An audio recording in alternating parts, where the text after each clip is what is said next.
My name is Arthur Caldwell, and I turned 72 last winter, a fact that seems to surprise people when they first meet me because I still walk upright.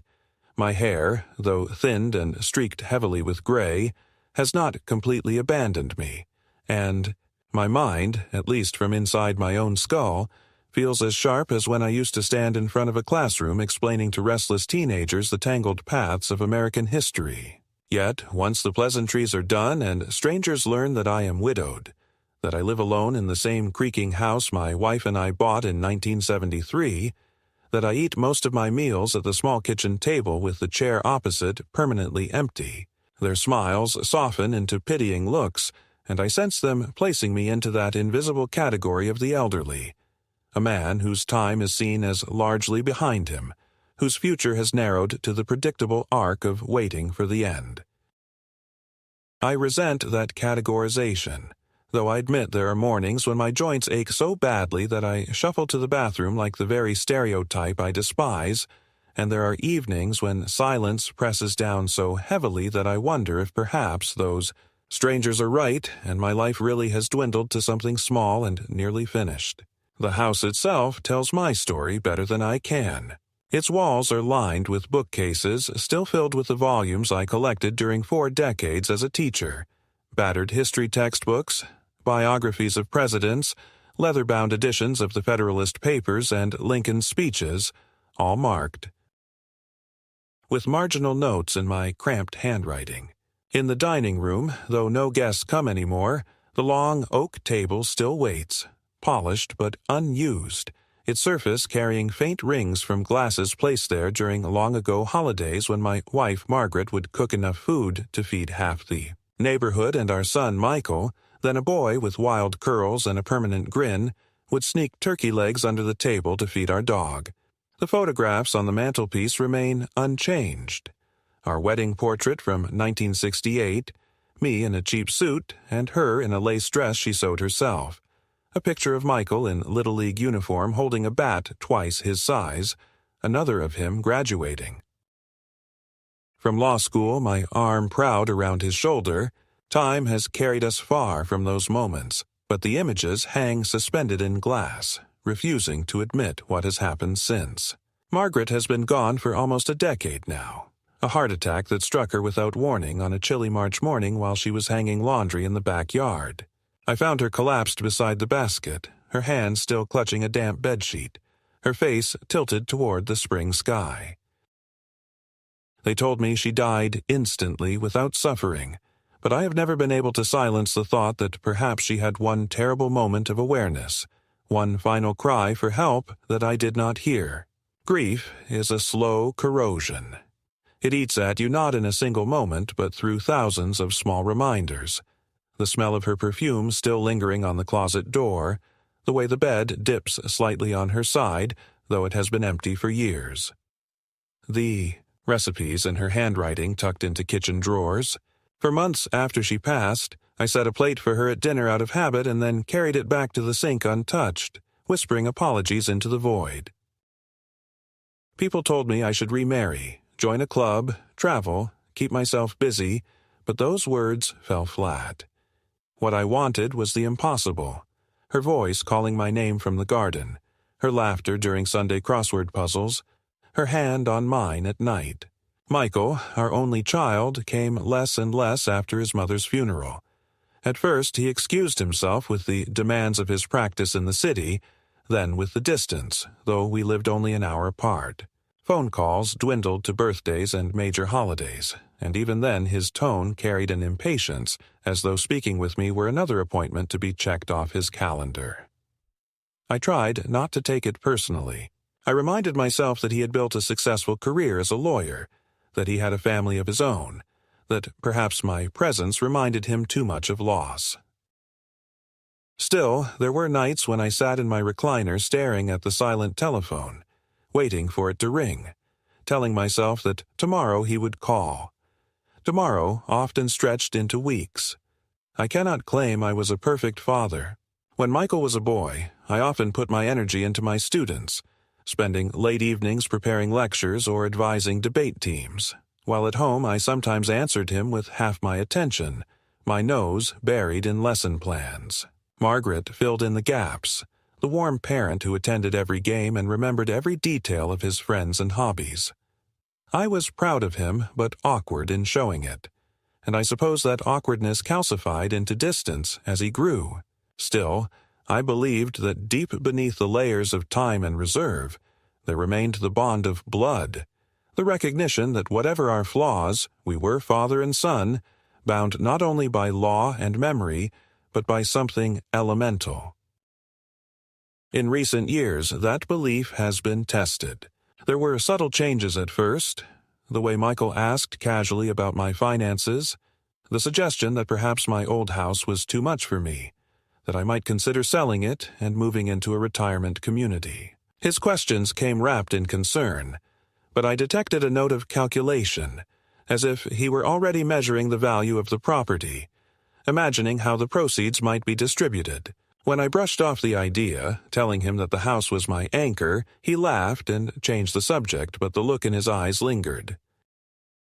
A few months later, he brought me glossy brochures for assisted living facilities, saying he had toured them himself.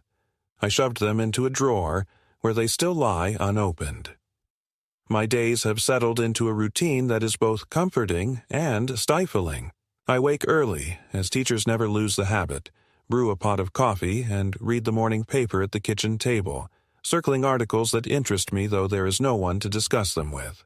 Sometimes I walk through the neighborhood, cane in hand, greeting neighbors who nod politely but keep moving. In the afternoons I read, sometimes the classics I taught, sometimes new histories to keep my mind engaged. Evenings are the hardest. The hours stretch long and silent, and I find myself watching old films on television, not so much for entertainment as for the illusion of voices filling the house. When I go to bed, I trace the outline of the empty pillow beside me with my hand, whispering good night to a ghost. There are moments of brightness. My garden, though more modest than in Margaret's days, still produces roses that bloom fiercely each June, their scent drifting through the open windows. Former students occasionally send letters, thanking me for encouraging them to pursue law or history, and those notes remind me that my life once had impact beyond these walls. I keep them in a shoebox, rereading them on lonely nights, but such moments cannot fully counterbalance the undercurrent of solitude, the nagging sense that I am slowly being erased from the life of my own family. It was against this backdrop that Michael called me one evening not long ago. The call came later than usual, nearly 11 o'clock, when I had already settled into bed with a book. His voice was brisk, almost hurried, as though he had rehearsed the words. He told me there would be a hearing in court the following morning, a matter concerning paperwork after Margaret's estate, and he mentioned it in a way that suggested routine. Nothing for me to worry about.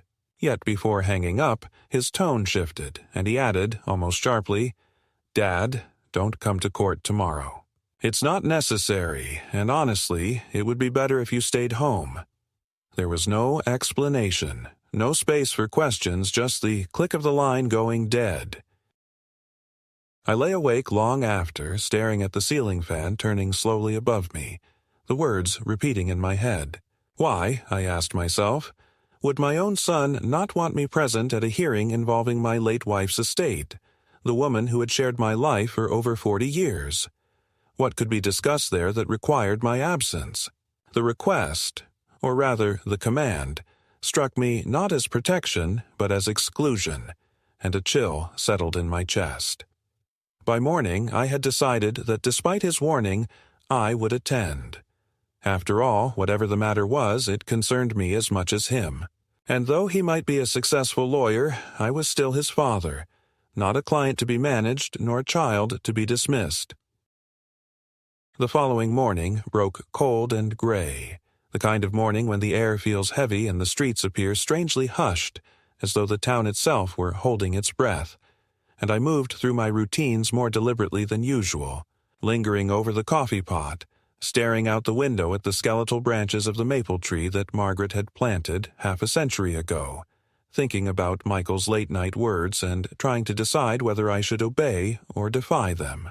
There was a part of me that wanted to shrink back into the safety of my worn armchair, tell myself that perhaps he was right, perhaps I would only embarrass him with my presence, my slow gait, my old-fashioned clothes, my tendency to speak too. Frankly, yet there was another part, stronger and fiercer, that insisted that my life and my dignity were not his to control, that whatever business was being conducted in that courtroom involved me as much as it did him, and that if I stayed away, I would be colluding in my own erasure. By the time I dressed in my best suit, a brown tweed relic that still carried faint traces of mothballs, I had made my decision. I would go, not as a disruptive gesture, not to embarrass him, but to witness with my own eyes what he seemed so desperate to hide. The courthouse was a grand brick building downtown, one I had not entered in years, and as I approached its steps I felt the odd mix of fear and determination that used to grip me before walking into a classroom on the first day of school. Inside, the marble floor echoed with hurried footsteps, attorneys in tailored suits passed briskly with their briefcases, and a few nervous families sat on wooden benches whispering among themselves. I asked the clerk at the desk about the hearing involving Michael Caldwell, and when she glanced up at me, her eyes widened as though she recognized the name, and she directed me to courtroom 3. I slipped inside quietly and took a seat in the back row, my heart thudding with the nervous energy of someone who knows he is not entirely welcome. At the front, I saw my son already standing at the counsel's table, his hair neatly combed, his suit immaculate, his expression calm and controlled. He had not noticed me yet, but the sight of him standing there, confident, in command, filled me with a strange blend of pride and unease, because though I had once cradled him in my arms as an infant, teaching him how to walk, how to ride a bicycle, how to drive a car, here he was presenting himself as a man of authority, while I sat hidden in the back like an intruder. Then I noticed something that made my stomach clench. The documents spread before him on the table were not only marked with Margaret's name, but with mine. I could make out the faint lettering on the cover sheet, words like petition, guardianship, and competency. I blinked, leaned forward, convinced that my aging eyes were deceiving me. But the words remained, stark and undeniable. My son, my only son, had filed a petition to be appointed as my guardian, a legal arrangement reserved for the senile and incapacitated, those deemed unfit to manage their own affairs. I sat frozen, my mouth dry, unable to process the betrayal. As the proceedings began, the judge entered, robes flowing, and I recognized him with a jolt that felt almost surreal. Judge Anthony Hughes had once been a gangly teenager in my sophomore history class, the boy who stayed after school to ask about the Civil War, and who, in his final essay, had written passionately about the moral weight of justice. I had not seen him in decades, and now here he was elevated to a position where my fate could rest in his hands. Our eyes met briefly, and I thought I saw a flicker of recognition, but the formality of the courtroom quickly closed over it. Michael spoke smoothly, presenting his petition with the polished authority of a man accustomed to persuading juries. He spoke of my age, of what he described as my increasing forgetfulness, of supposed lapses in judgment. He mentioned that I lived alone in a large and decaying house, that I had once left the stove on for hours, that I had confused bank statements, that I had repeated the same story to him twice in one conversation. Each statement struck me like a blow, because though every life contains moments of absent-mindedness, he wove them into a portrait of someone unraveling, someone unable to care for himself. I wanted to stand up and shout that it was not true, that I cooked my meals safely, that my bank accounts were balanced down to the penny, that my memory, though occasionally slow, was intact. But I forced myself to remain silent, waiting for the moment when the judge would ask for my side. Then he produced a document, a medical certificate stamped and signed, declaring that I was showing signs of early dementia. I stared at the page from across the room, my body rigid with disbelief, because I had never been diagnosed with any such condition, never even been tested, and the doctor whose signature appeared there was a name I did not recognize. The realization that my son had gone so far as to fabricate evidence, or at the very least manipulate the truth, made me dizzy. For a moment I thought I might collapse right there on the bench, that perhaps he would get his wish after all by watching me humiliate myself in public. But something inside me, a stubborn ember that Margaret used to say was both my strength and my flaw, flared up. I would not go down in silence. When Judge Hughes asked if there were any witnesses to speak on my behalf, I rose from the bench, cane in hand, my knees shaking but my voice steady, and said, "Your Honor, I am Arthur Caldwell, the man named in that petition. I would like to speak." The entire courtroom seemed to shift as heads turned, and Michael's face, when he saw me, froze in shock, then hardened into anger. "Dad," he hissed under his breath, though I was too far to hear the words. "What are you doing here?" The judge motioned me forward, and though my steps were slow, I walked with as much dignity as I could summon until I stood not in the back row, but beside the bench itself, close enough to see the lines of age in the judge's face and to smell the faint polish of the wood. Hughes studied me carefully, perhaps remembering the man who once urged him to believe in the weight of truth, and he nodded for me to continue. In that moment, the strange puzzle of Michael's warning crystallized into clarity. He had not told me to stay away for my own comfort or out of kindness. He had wanted me absent so he could speak over me, define me in absentia, paint me as incapable without risk of contradiction. His plan required my silence, my compliance, my willingness to stay hidden at home while he dismantled my life piece by piece.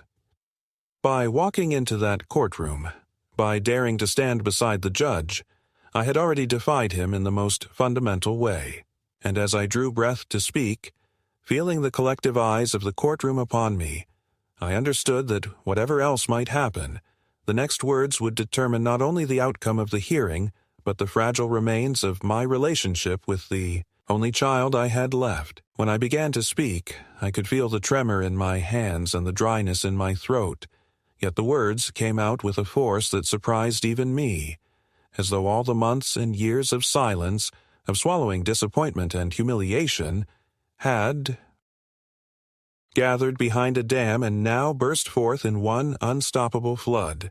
I told the court that I was 72 years old, yes, and that I lived alone in the same house where I had raised my son, and that I still cooked my meals, read my books, paid my bills, and kept my affairs in order without assistance from anyone. I explained that absent-minded moments were not the same as incapacity, that every man of every age repeats stories from time to time, and that the incident of the stove he described had never happened. In fact, I had installed a new smoke detector myself the previous spring and had the electrician confirm that all my wiring was safe. As I spoke, I felt a steadiness return to me, a sense of clarity that Michael's petition had attempted to strip away, and I looked directly at Judge Hughes, who listened with his chin resting lightly on his hand, the same posture he had once adopted as a teenager when considering some historical debate in my classroom. Michael tried to interrupt, objecting that I was rambling and confused, but Hughes silenced him with a raised hand, reminding him that I had the right to respond to the allegations. I went on, detailing the organization of my finances, the methodical way I kept records, the precise memory I had of the last time Michael visited, which I reminded the court had been not for my benefit, but to obtain my signature on certain banking documents that I now suspected served his purposes more than mine. The courtroom was quiet except for my voice, and for the first time in many years, I felt truly heard. Yet beneath my words ran the steady drumbeat of fear, because I knew that logic and truth alone might not be enough. Michael was a trained lawyer, polished, articulate, skilled in manipulation, and he would not relinquish his case without striking back. When I finished, he rose smoothly, his expression a mask of professional concern, and he began to dismantle me piece by piece, his tone courteous but edged with disdain. He spoke of how age often brought denial, how many elderly parents insisted they were fine while their lives crumbled around them, how children had to make difficult choices for their safety. He gestured toward me as though presenting evidence, painting me as stubborn, prideful, and blind to my own decline. Each sentence was designed to sting, and I could feel the murmurs ripple through the courtroom as his words painted a picture of a frail old man who refused to accept reality. Then came the first humiliation, subtle but sharp. He called 2 neighbors as witnesses, people I barely knew beyond exchanging greetings across the hedge. They testified that they had seen me wandering the street at dusk, appearing disoriented, that I had once asked what day of the week it was, that my garden was overgrown compared to years past. Their words, though rooted in half-truths or simple misunderstandings, carried weight because they were offered with the sheen of credibility. I wanted to shout that every man forgets the day once in a while, that my knees sometimes forced me to rest halfway down the block, that neglecting roses during a hot spell was not evidence of madness, but I forced myself to remain composed. Still, I could feel the court tilting against me, the first signs of a tide turning. Michael then introduced bank statements, pointing to minor errors, small arithmetic slips I had already corrected, presenting them as proof of financial incompetence. He even mentioned that I had once sent him a birthday card dated with the wrong year, holding it up dramatically as though a smudged number were a diagnosis. I felt my cheeks burn as laughter rippled faintly from the benches. I had not felt such raw humiliation since my early years as a teacher when unruly students mocked me. Except now it was not children, but my own flesh and blood leading the derision. Judge Hughes, however, did not laugh. He leaned forward and asked me a series of questions about dates, about history, about my daily routine, and I answered each with precision, recalling not only events but their context, reciting historical facts with the same cadence I once used in the classroom. At one point, I quoted Lincoln's second inaugural address by memory, and the hush that followed told me that at least some in the room recognized that my mind was intact. Michael's jaw tightened, his polished confidence beginning to crack. But he was not finished. He introduced the medical certificate again, pressing the point that a professional had diagnosed me with dementia. I demanded to know the name of the doctor, and when he said it aloud, I realized I had never met such a person. My pulse quickened as I understood that he had either coerced or bribed someone to sign a false document. "That's a lie," I said clearly, my voice echoing across the courtroom, "and you know it, Michael. I have never been treated by that doctor, and I demand an independent examination." The judge nodded gravely, noting my objection for the record, but the damage lingered like a stain. At that moment I saw in my son's eyes not concern, not love disguised as stern duty, but calculation, the cold determination of a man who saw me not as his father but as an obstacle to be managed. The realization cut deeper than any words. This was not merely a legal maneuver. It was a betrayal at the most intimate level, an attempt to strip me of my identity, my autonomy, my dignity. For years I had tolerated distance, neglect, even subtle insults, telling myself he was busy, that he loved me in his own way. Now, before the eyes of the court, that illusion collapsed. I looked around the room, at the strangers watching our family drama unfold as though it were a play, and I felt an odd mixture of shame and resolve.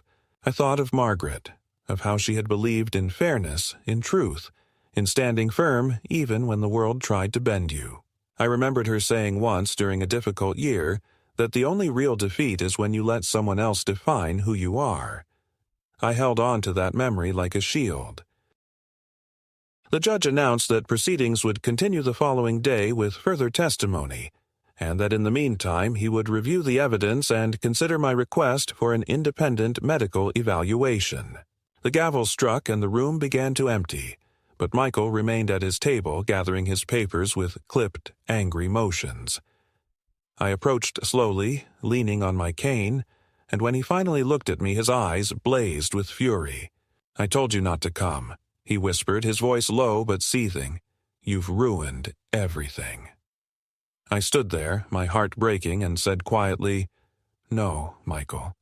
You ruined it when you chose to treat me as an enemy instead of a father." He turned away, unwilling to meet my gaze, and for the first time I understood that whatever bond remained between us had been fundamentally severed.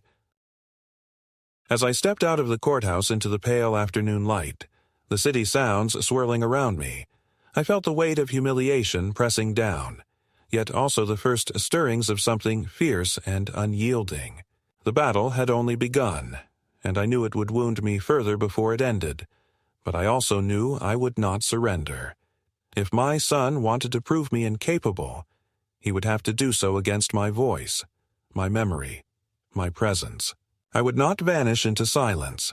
That night I hardly slept, lying awake in the darkness with the ceiling fan turning slowly above me, my mind replaying every word of the hearing and every look that passed across my son's face, trying to understand how we had arrived at such a terrible crossroads, and as the hours crept on, I found myself drifting back through memories of him as a child. The way he used to run across the yard, clutching a baseball glove. The way he fell asleep in the back seat on long family drives with his head resting against Margaret's shoulder. The way he once told me at 12 years old that he wanted to be a lawyer because he believed lawyers fought for justice. To reconcile that innocent boy with the man who now brandished forged medical papers against me was almost impossible, and yet I knew I had to accept the truth of what he had become, rather than cling to the image of what he once was. When morning came, pale and gray through the curtains, I dressed again in my tweed suit and walked to the courthouse with a heaviness in my chest that was more than age. It was the weight of betrayal pressing down with every step. The courtroom was fuller this time, word having spread perhaps that a dramatic contest between father and son was unfolding, and when I took my seat I could feel curious eyes studying me, assessing whether I looked senile or defiant. Michael entered briskly, his papers neatly arranged, his jaw set with determination, and when his gaze fell upon me there was no warmth, only a cold recognition of an adversary. Judge Hughes began the session by addressing the contested medical certificate, announcing that in light of my objection he would order an independent evaluation by court-appointed specialists, and for a moment relief surged through me, because at least the truth of my mind would not be determined by a forged document. Yet that relief was quickly tempered as Michael stood to introduce what he called further corroborating testimony, and I braced myself for another round of half-truths and distortions. He called to the stand a woman I knew only faintly, a teller from the local bank, who claimed that I had once forgotten my own account number and required repeated assistance to complete a simple withdrawal. I wanted to shout that anyone might forget a string of digits, that account numbers were long and easily confused, but her calm professional tone carried weight. He then produced an old family friend, someone Margaret had once invited to church suppers, who declared that during a visit I had asked him twice in the same hour whether he still lived in the same house, interpreting that repetition as a sign of decline rather than distraction. Each piece by itself was minor, almost laughable, but together they wove a net meant to ensnare me in the image of a man slipping into confusion. And then came the true turning point, the moment that split my world in two. Michael requested permission to present a letter supposedly written by Margaret before her death, in which she allegedly expressed concern about my forgetfulness and pleaded with him to watch over me. My breath caught in my throat as he unfolded the page, its handwriting faintly resembling hers, but not quite, the strokes too stiff, the spacing unnatural. I felt a wave of nausea because whether it was an outright forgery or a real letter twisted out of context, it was her voice being summoned against me, her memory bent into a weapon to strip me of my dignity. I rose shakily and objected, my words trembling but firm, declaring that Margaret had never written such a letter, that she had trusted me until her last breath, that dragging her name into this proceeding was an act of cruelty beyond measure. The courtroom was hushed, and for a moment I thought my voice alone might shatter the falsehood. Judge Hughes studied the paper carefully, his brows furrowed, and then looked back at me with a question in his eyes. The kind of question a former student might ask of a teacher. Did I believe in my own truth enough to defend it fully here? I met his gaze and answered steadily that if the court wished, I would submit samples of Margaret's authentic letters from our years together, that I had dozens of them tucked away, each filled with the warmth and wit of her real voice, none of them ever suggesting that I was incapable or unfit. He nodded, clearly unsettled by the document presented by my son, and ordered it held for handwriting analysis. At that instant I saw Michael's composure falter, his shoulders stiffening, his mouth tightening, the realization dawning that the weapon he thought would deliver the final blow had instead raised suspicion against him. And it was in that subtle shift that I recognized the true crisis point of this battle, the moment when it was no longer only about whether I could defend my competence, but whether the court would begin to see his motives as tainted, his hunger for control too obvious. As the session recessed, I stepped outside into the cold air, my cane planted firmly on the stone steps, and I felt both drained and strangely strengthened.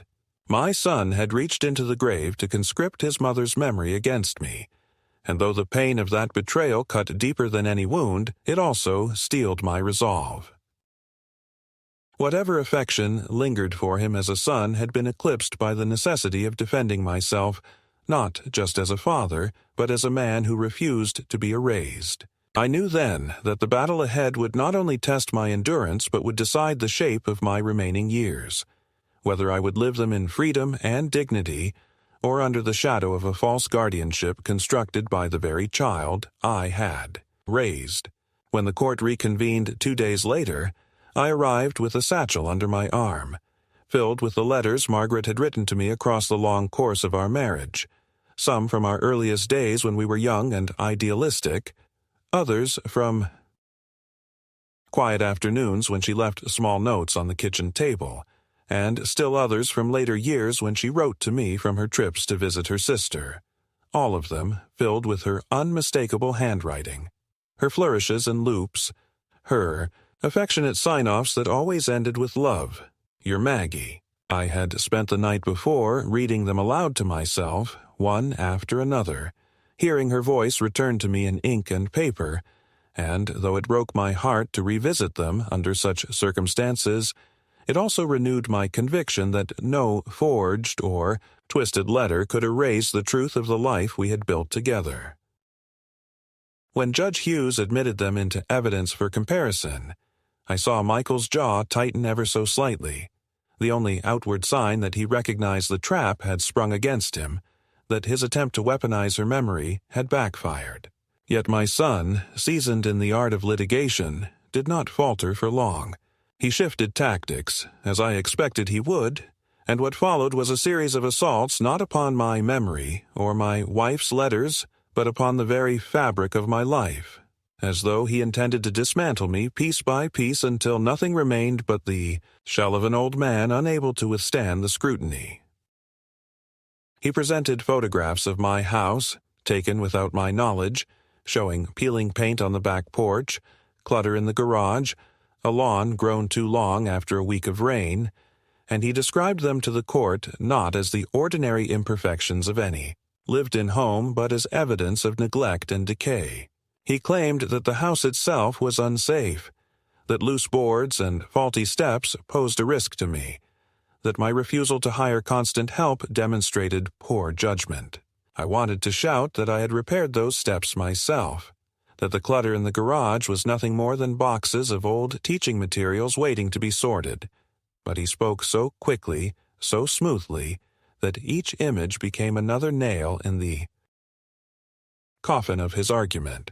Then he produced financial records, not of mistakes, but of generosity, holding up copies of checks I had written to him over the years, small amounts for his birthdays when he was younger, larger sums later when he struggled after law school, and, finally, the tens of thousands I had given when he and his wife purchased their home.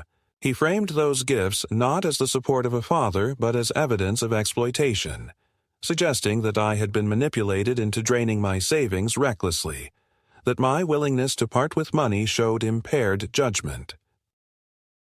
It was an audacious argument, twisting his own requests into proof of my weakness, and as he laid them before the judge I felt both fury and sorrow, because every check I had signed had been written with love, with the hope of lightening his burdens, and now he used them as shackles against me. To strengthen his case, he introduced testimony from his wife, a woman who had once smiled politely across holiday tables, who now took the stand with rehearsed concern, speaking of how I sometimes repeated myself on the phone, how I once misplaced a birthday card, how she feared for my safety living alone. Her words were delivered in the tone of a dutiful daughter-in-law, but beneath the veneer I could hear the calculation, the desire to paint me as helpless, and it sickened me to see how readily she played her part in this betrayal. The audience in the gallery shifted uncomfortably, perhaps sensing that what unfolded was not the impartial concern of a family, but the cold orchestration of people determined to seize control. As the attacks mounted, I felt moments of doubt creep in. Each witness, each photograph, each twisted fact chipped away at my confidence, and there were moments when I wondered whether the accumulation of small humiliations might outweigh the truth. But then I remembered Margaret's words written in one of those very letters. "Arthur, never let the noise of others drown out the truth you know in your heart." I carried that line with me like armor, and when my turn came again, I stood slowly but firmly and answered every charge. I explained the repairs I had made, the routines I followed, the systems I had kept for decades to organize my life. I reminded the court that generosity was not incompetence, that a father's willingness to help his son was not proof of decline, but of devotion. It was then that I saw something unexpected begin to shift in Judge Hughes's expression. He was not only listening to the words but studying the motives behind them, weighing not only my capacity but Michael's intentions, and I realized that the more Michael pressed, the more desperate his arguments appeared. Still, the process was grueling, and by the time the day ended I felt as though I had been stripped bare before the world, my private life dissected and displayed as though I were no longer a man but a case file. The escalation did not end there. Outside the courthouse, reporters who had caught wind of the unusual case of a son petitioning against his father began to gather, their cameras flashing, their questions intrusive. "Mr. Caldwell, do you suffer from dementia?" "Mr. Caldwell, is it true your son is trying to protect you?"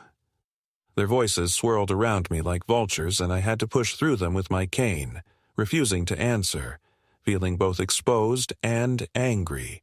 That evening, a neighbor called to tell me that Michael had given a statement to the press, presenting himself as a concerned son acting only out of love, claiming that my objections were the tragic denial of a once brilliant man.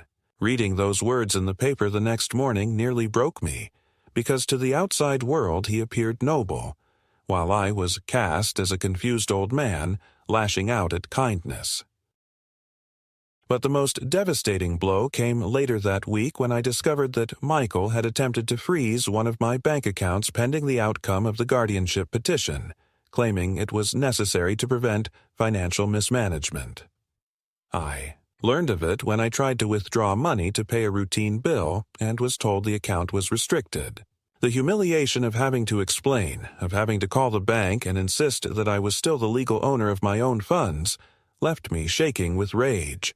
In that moment I understood fully what his endgame was, not merely to claim guardianship, but to strip me of every means of independence until I was entirely at his mercy.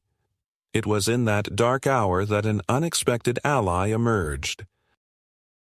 A former colleague from my teaching days, now an attorney in semi-retirement, reached out after hearing of the case. He offered his assistance, insisting that no man should be forced to defend himself alone against such betrayal. With his guidance, I began to prepare not only rebuttals to Michael's claims, but evidence of my son's motives, gathering records of the times he had solicited money, the inconsistencies in his testimony, the dubious origins of the forged medical document. It was a painful process, reliving every instance of exploitation, but it also gave me strength, for it reminded me that I was not powerless, that truth could still be marshaled as a weapon of my own. The second escalation had revealed the full scope of Michael's intentions. Not content merely to question my competence, he sought to dismantle every aspect of my life, to twist generosity into weakness, independence into neglect, memory into confusion. Yet, in pushing so far, he had exposed himself, and though the battle left me bruised and weary, I sensed that the tide might yet turn. The cost would be high, for the wounds between father and son cut deeper with each passing day, but I resolved that I would endure, not only for myself but for the memory of the woman who had believed in me, the woman whose letters now lay in evidence, silent yet unyielding testimony that I was still the man she had loved. The day of the final hearing arrived with the kind of tense stillness that settles over the world just before a storm, the sky overcast, the air heavy, and as I walked slowly up the courthouse steps with my cane in one hand and the satchel of documents in the other, I felt not only the physical weight of my years, but the spiritual burden of what lay ahead, knowing that the confrontation to come would decide not only my independence, but the very shape of the relationship between father and son, whatever fragments of it might survive this ordeal. The courtroom was crowded, filled with curious onlookers and reporters, their pens ready to record the spectacle, and as I took my seat I could feel their eyes on me, judging whether I looked fragile, whether I looked like a man losing his grip on reality. Michael stood already at his table, his suit impeccable, his papers aligned in neat stacks, his expression calm and professional, yet behind that mask I sensed the fury simmering, the conviction that he would not allow his carefully constructed case to collapse. Judge Hughes entered, his face stern, and the gavel struck, calling us to order. He announced that the independent evaluation of my mental capacity had been completed by 2 specialists, both of whom concluded that I showed no evidence of dementia or significant cognitive decline, and for a moment the air shifted, the first crack appearing in the fortress Michael had built. My son tried to object, to raise questions about methodology, but the judge silenced him, reminding him that the evaluations were conducted under court authority.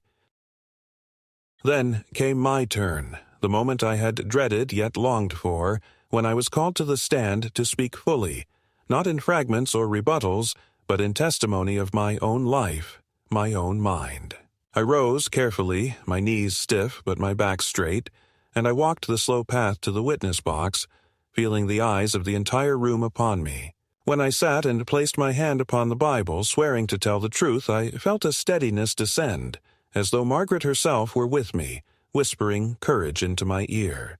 I began by telling the story of my life, not as a list of defenses, but as a narrative of continuity, of responsibility, of clarity. I described my decades as a teacher, the hundreds of students I had guided, the countless lessons prepared, the meticulous notes I kept.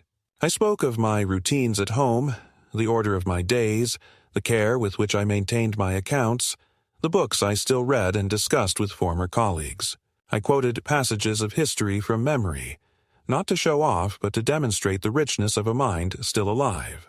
And then I spoke of Margaret, of the love we had shared, of the letters she had written me, holding one aloft and reading aloud her words about strength and truth.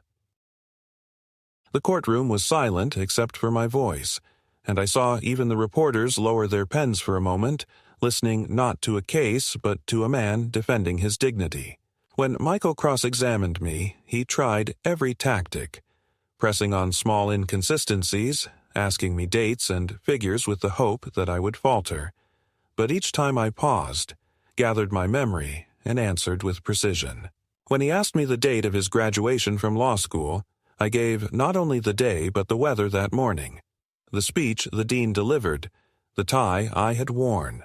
He blinked, caught off guard, and tried again, asking me the balance of my last bank statement, and I answered with the exact figure down to the cents, producing the paper from my satchel to confirm it. With each exchange, the strength drained from his posture, and the image he had tried to paint of a confused old man crumbled visibly before the eyes of the court. But the climax did not come from me alone. My attorney, the old colleague who had come to my aid, rose with quiet authority and began to present evidence not of my decline, but of Michael's motives. He laid out the records of financial transfers, the requests for money, the inconsistencies in Michael's timeline, the questionable origin of the forged medical certificate, and, finally, the handwriting analysis that declared the alleged letter from Margaret to be fraudulent. Piece by piece, the image of the dutiful son collapsed, replaced by a portrait of manipulation and greed.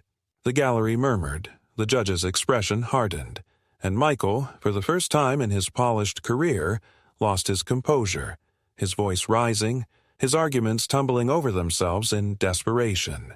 It was in that moment, with the weight of truth bearing down, that I felt a surge of both sorrow and vindication. Sorrow because the boy I had raised, the man I had once been proud of, now stood exposed as a liar in open court, and vindication because I had refused to be erased, because my voice, trembling though it sometimes was, had broken through the web he had tried to weave around me.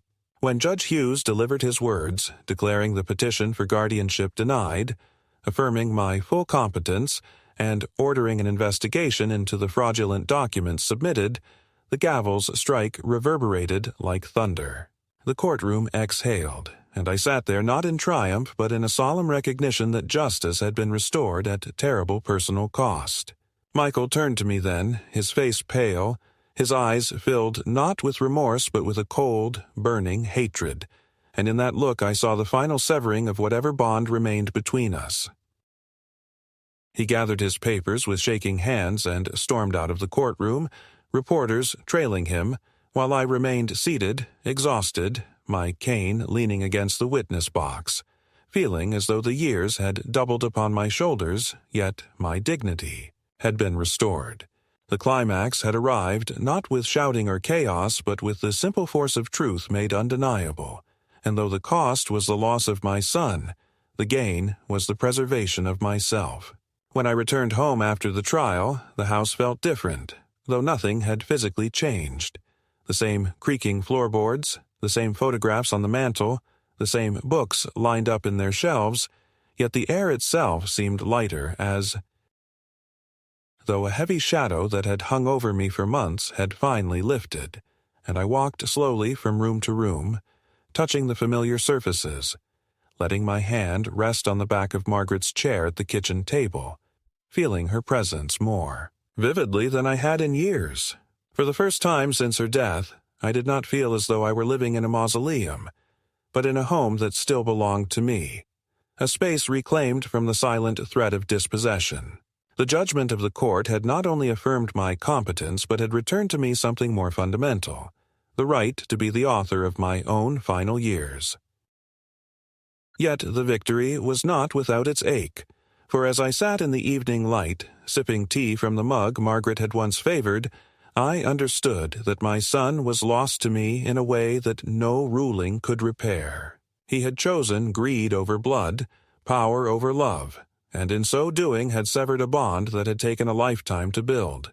I thought of him as a boy, of the nights I carried him on my shoulders, of the way his small hand once gripped mine with absolute trust, and the memory stabbed me with a grief sharper than any courtroom defeat could have delivered. The court had given me freedom, but freedom came paired with the certainty that I would walk the remainder of my road without the companionship of the child for whom I had once sacrificed so much. In the weeks that followed, letters arrived from neighbors, from old students who had seen the news, from colleagues long retired, offering words of encouragement, some praising my courage, others sharing their own quiet stories of family betrayals, as though my ordeal had unlocked something long buried in their lives. I read each one carefully, placing them beside Margaret's old letters in the shoebox, building a strange archive of voices that reminded me that truth, once spoken, can ripple outward beyond the walls of a courtroom.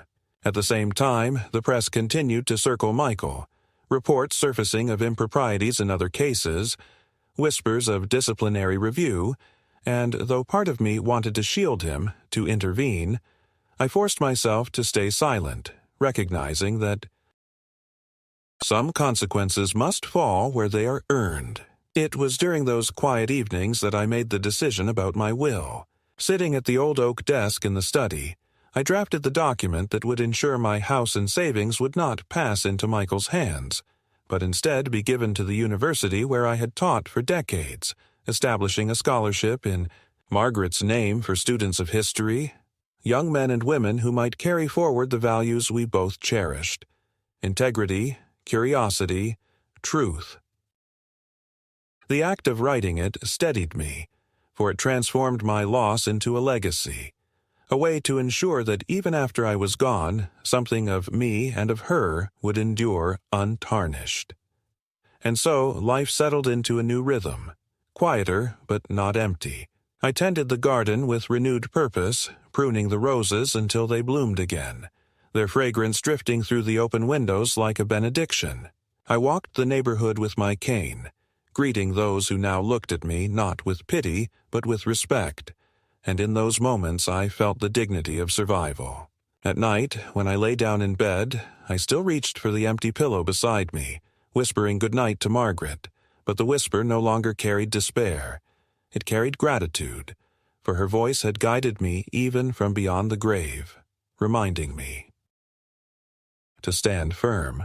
The trial had ended, the petition denied, but the true resolution lay not in the gavel's strike but in the clarity it brought me, that dignity is not given by others but claimed, that love cannot be coerced by blood if the heart has turned cold, and that even in the autumn of one's life there remains the power to choose, to act, to define oneself.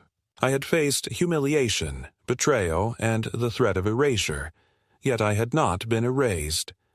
I was still here, still Arthur Caldwell, still the man Margaret loved, still the teacher who believed in truth. And as I closed my eyes each night, I felt not the weight of years pressing me toward silence, but the quiet strength of a life reclaimed.